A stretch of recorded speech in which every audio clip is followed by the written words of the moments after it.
जो दूसरी हमारे पास इंपॉर्टेंस है वाटर की, वो है हमारे पास high specific heat. High specific heat के मायने क्या है कि amount of heat energy required to raise the temperature of 1 gram of that substance.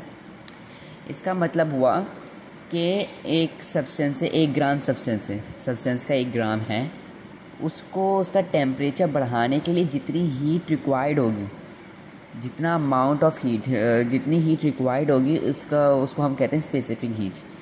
1 gram substance के टेम्परेचर को बढ़ाने के लिए जितनी हीट रिक्वायर्ड होगी हम उसको कहेंगे स्पेसिफिक हीट। तो अब ये हाई स्पेसिफिक हीट, वाटर में हाई स्पेसिफिक हीट का मायने क्या है? They require high amount of heat to make changes in its temperature 100 degree centigrade due to polar nature as well as hydrogen bonding. अब इसके मायने क्या हुए कि इसको हाई अमाउंट ऑफ हीट चाहिए होती है पानी को अपने टेम्परेचर को चेंज करने के लिए। जैसे अब इसको अगर हम बॉयल करें तो हमें 100 डिग्री सेंटीग्रेड चाहिए होता है, 100 डिग्री सेंटीग्रेड चाहिए होता है इसको बॉयल करने के लिए। तो इसको अपने टेम्परेचर में चेंजेस लाने के लिए काफ़ी हाई अमाउंट चाहिए होती है हीट की, क्योंकि इसमें पोलर नेचर होती है as well as hydrogen bonding. Polar nature मतलब इसमें इनकी बॉन्डिंग हुई भी होती है, हाइड्रोजन बॉन्डिंग इनकी बॉन्डिंग हुई भी होती है। जब तक वो बॉन्डिंग टूटेगी नहीं, वो बॉन्डिंग को तोड़ने में वो बॉन्डिंग बड़ी मजबूत होती है, तो उनकी amount of heat specific heat high specific heat होती है इनकी, इसीलिए। और इसका stability of temperature for organism protect protoplasm.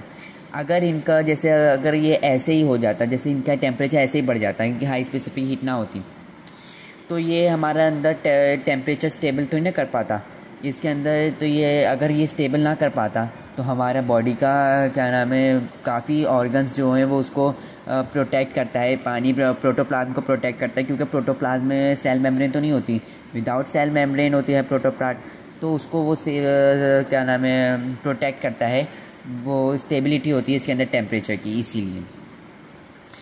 तीसरा जो हमारे पास है वो है हाई हीट ऑफ वेपराइजेशन। इसके मायने हुए कि हीट ऑफ वेपराइजेशन के मायने क्या हैं? Amount of heat required to change liquid to vapour state. कि एक लिक्विड को वेपर में करने के लिए, वेपर वो होते हैं ना छोटे छोटे वेपर्स में, हम अगर उसमें करें लिक्विड को वेपर स्टेट में करने के लिए, लिक्विड स्टेट को अगर हम वेपर स्टेट में करें, उसमें जो हीट चाहिए होगी, हीट रिक्वायर्ड होगी, उसको हम कहते हैं हीट ऑफ वेपराइजेशन। पानी की जो हीट ऑफ वेपराइजेशन है कि लिक्विड, पानी एक लिक्विड है, उसको वेपर में करने के लिए हमें जो एनर्जी चाहिए वो है 574 किलो कैलोरी पर केजी। ये कितनी काफ़ी बड़ी इसकी heat of vaporization, high heat of vaporization है। इसको इतनी हीट ऑफ वेपराइजेशन चाहिए, हाई हीट चाहिए कि ये वेपर स्टेट में चला जाए। So water requires to absorb very high heat to change its state. तो वही बात है कि वाटर को बहुत ज़्यादा हाई हीट चाहिए होती है to change its state, liquid को वेपर में करने के लिए। स्टेबिलिटी इन स्टेट, इसमें भी वही कि अगर वो हम लिक्विड पी रहे तो हमारे लिक्विड की ज़रूरत है ना अंदर, पानी लिक्विड की फॉर्म में, जैसे मैंने आपको कोहेजन और कोहेसिव में बताया था कि वो फ्लो करता है, हमारे ब्लड में जाता है, तो वो अगर वेपर में चेंज हो जाएगा तो वो कैसे ब्लड में जाएगा? तो वो अपने स्टेट में स्टेबल रहता है। इसका जो अगला है वो हमारे पास है थर्मो रेगुलेशन। अगर इसको इतनी हीट मिल जाए, इतनी इसको एनर्जी हाई हीट मिल जाए वेपर में करने के लिए, तो ये हमारे अंदर जो थर्मो रेगुलेशन है, टेम्परेचर की जो मेंटेनेंस है वो तो नहीं हो पाएगी हमारे अंदर, क्योंकि ये एक टेम्परेचर थर्मो रेगुलेशन होता है, मेंटेनेंस ऑफ टेम्परेचर। अगर ये टेम्परेचर मेंटेन नहीं रहेगा तो हमारे अंदर काफ़ी बॉडी में इफ़ेक्ट्स आ सकते हैं। तो ये इसकी इसीलिए हाई हीट ऑफ वेपराइजेशन है कि इसमें ना ये वेपर स्टेट में इतनी जल्दी होता है, तो ये हमारे अंदर स्टेबल रहता है। Provides cooling effect when evaporate during transpiration. ये प्लांट्स को, ट्रांसपायरेशन प्लांट्स में होती है, इसमें ये होता है कि इसमें उसमें वेपर ज़रूरी होती है, उसमें ट्रांसपायरेशन होती है, removal of water in the form of vapour state. तो प्रोवाइड ये कूलिंग इफेक्ट देता है व्हेन एवापोरेट ड्यूरिंग ट्रांसपायरेशन। अब इसकी जो चौथी इंपॉर्टेंस है वो हमारे पास है हाइड्रोफोबिक एक्सक्लूजन। हाइड्रोफोबिक के मायने होते हैं कि जो वाटर के अंदर डिज़ोल्व ना हो सके, वाटर उसको रिपेल करता हो, और जो वाटर में डिज़ोल्व होता है उसको हम हाइड्रोफिलिक कहते हैं। ये एक मैंने आपको एक बात बताई, ये एक्सक्लूजन होता है जो वही शामिल ना हो सके, उसमें इखराज हो जाना किसी चीज़ का। तो हाँ, इसमें क्या लिखा हुआ है? Tendency to small oil drop into large droplet. अगर जैसे अब इधर ऑयल ड्रॉप है ये ऑयल हाइड्रोफोबिक होता है क्योंकि ये जब आप पानी में ऑयल डालेंगे तो वो उसके अंदर डिज़ोल्व नहीं होगा, वो उसमें ड्रॉपलेट बन जाते हैं छोटे छोटे। उसमें अगर आप काफ़ी सारा ऑयल डालें तो उसके छोटे छोटे ड्रॉप बन जाते हैं। तो इसमें जो हाइड्रोफोबिक एक्सक्लूजन में मतलब पानी में टेंडेंसी होती है कि ऑयल ड्रैप को लार्ज ड्रॉपलेट में करने की। कैसे होती है वो हम आप देखते हैं। H bonds are destroyed by the oil because oil is hydrophobic. इसमें वही बात लिखी हुई है कि हाइड्रोजन बॉन्डिंग जो होती है, इनमें जो हाइड्रोजन बॉन्डिंग हुई भी होती है कि वो डिस्ट्रॉयड हो जाते हैं ऑयल की वजह से, क्योंकि ऑयल हाइड्रोफोबिक है उसकी वजह से डिस्ट्रॉयड हो जाती है hydrogen bonding. They form new bonds more so hydrophobic oil is clump together. कि पानी फिर जब उनमें पानी में वाटर मॉलिक्यूल्स होंगे तो जाहिर सी बात है वो हाइड्रोजन बॉन्डिंग बनाएंगे। जब वो हाइड्रोजन बॉन्डिंग ज़्यादा से ज़्यादा बनाएंगे तो वो और रिएक्टिव हो जाएंगे और पावरफुल हो जाएंगे।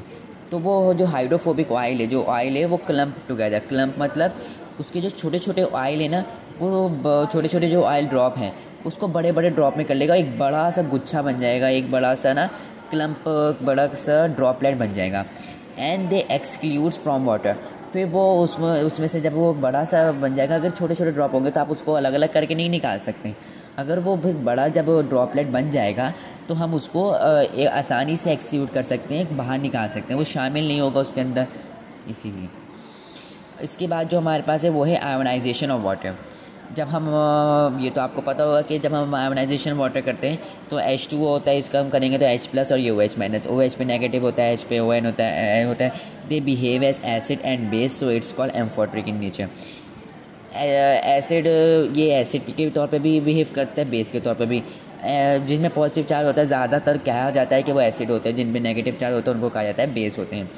तो ये जब एम्फोट्रिक के मायने होते हैं कि एक सब्सटेंस है वो दो तरह से काम कर रहा है। जैसे अब पानी है वो एसिड की तरह भी काम करता है, बेस की तरह भी, तो इसको कहा जाता है एम्फोट्रिक इन नेचर।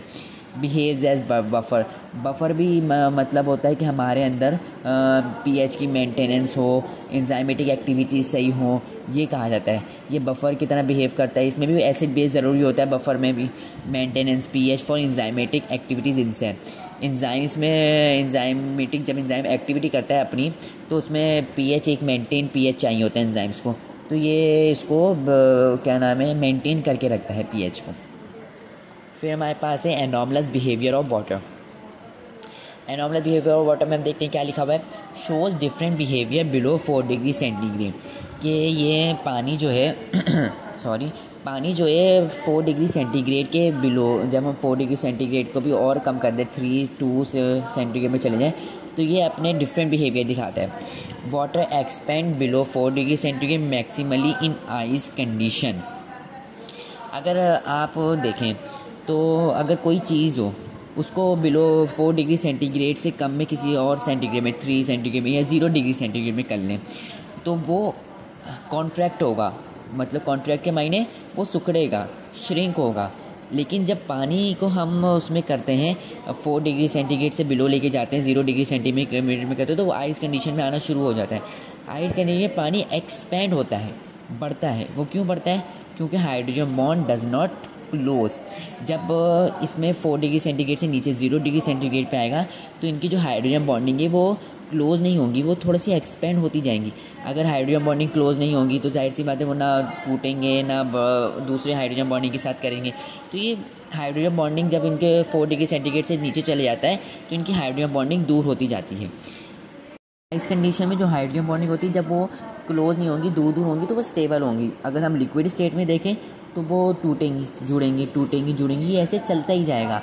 लेकिन हाइड्रोजन जब आइस कंडीशन में होता है तो हाइड्रोजन बॉन्डिंग क्लोज नहीं होती तो वो स्टेबल रहती हैं। इसीलिए एक इसकी एनॉमलस बिहेवियर का आता है, इसकी इंपॉर्टेंस है।